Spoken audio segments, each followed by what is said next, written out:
Hey Garden Vibes, welcome back. Today I wanted to talk to you a little bit about soil secrets and the perfect mix that I use for my raised beds. Number one, the perfect mix for me is going to be compost, which you can see right here.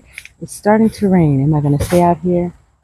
Depends on how much it rains. There isn't really a cloud ahead above my head. Anyway, the compost that you see here, I also utilize vermiculite. I have a mighty bag of that, and I used coco coir. I break all of this down and mix it in a 60-30-10 combination. 60% is going to be the compost, 30% is going to be the coco coir, and 10% is going to be perlite. What I like about this combination is that it allows for great drainage, and it's a really good mixture for your top.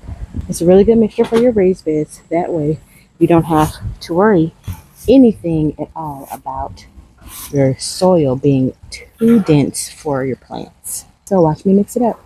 It's raining outside, so hopefully we will be good. What I'm going to do here is I already have this coco coir that is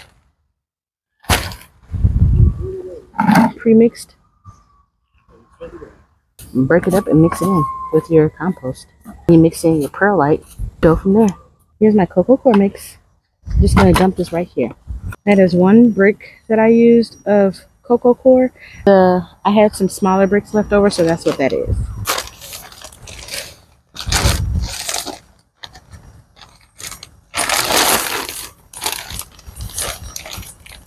If you want to be super particular, you could use your bucket to measure out the amounts you want, but I've been doing this for a while, so I just mix it by hand and add in more of whatever I need as I go.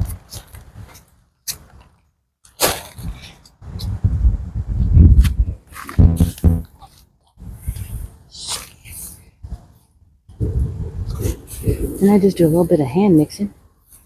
This soil is super dry.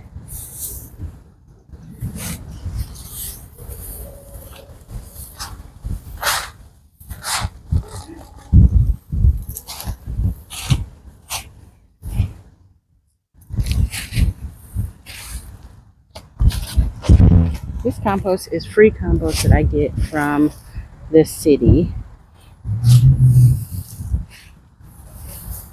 Absolutely, I'm going to need some more of this coco coir.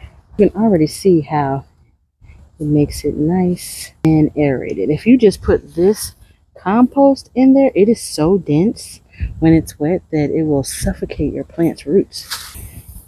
That's why I like this vermiculite.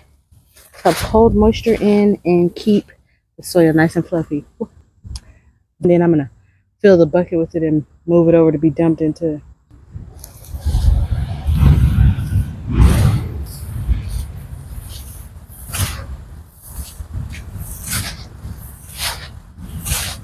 Doesn't this remind you of the mixture that you see inside of a lot of potting soils when you buy plants from the store? So that's what they're using. They're either using perlite or vermiculite, along with some peat moss, coco coir, and some compost or topsoil, potting soil, one or the other. Sometimes it has sand in the mixtures. When I add my fertilizer in, I only wait. I wait until I get it right at the. Sorry about the thunder.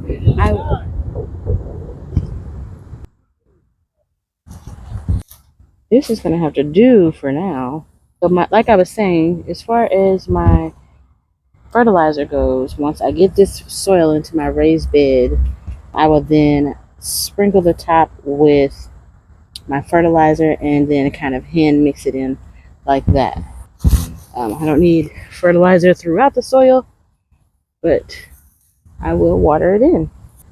I will use this soil not to fill my bed completely, but to at least fill the top 6 to 12 inches of soil with this. Underneath it, I will have different branches and sticks and grass clippings and things of that nature, but that's about it.